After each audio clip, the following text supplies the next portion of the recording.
So we've spoken a lot about the different types of credits, and these are compliance and voluntary credits. So in the last slide, we spoke about Shell and Microsoft's credit purchases. They were predominantly voluntary credit purchases, but Shell, as a regulated entity operating in markets like the EU and the UK and Canada, will also have had to buy a number of compliance credits for their operations that emitted more than the permitted emissions under the cap and trade schemes.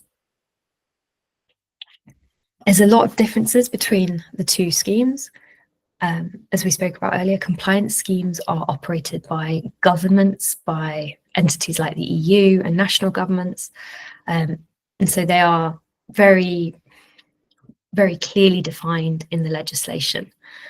And so on the compliance side, buyers are buying these credits in order to meet their legal mandates.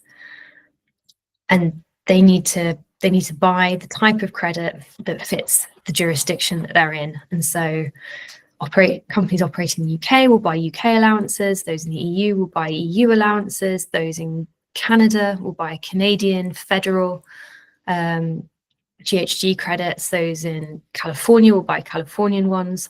And so it's very much geographic matching of emissions to credits.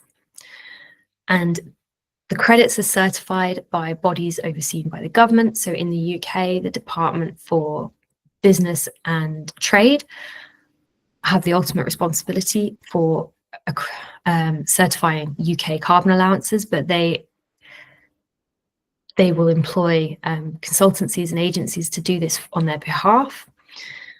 And this is by far the compliance market is by far the largest section of the market. So last year, trades in compliance credits were almost $950 billion compared to just $1 billion in the voluntary markets. On the voluntary side, any organization can buy voluntary carbon credits. A number of our customers have bought them in order to support their own net zero ambitions. Most businesses or organizations buy them to meet their net zero commitments, although, as we spoke about a little bit earlier with Microsoft, there are other reasons, such as supporting the development of new technologies or managing ecological restoration. And this again fits into the organization's sustainability storytelling. What is the message they're trying to give to their stakeholders, whether that's governments, customers, investors? So there are a number of benefits beyond the net zero balancing of carbon emissions with carbon credits.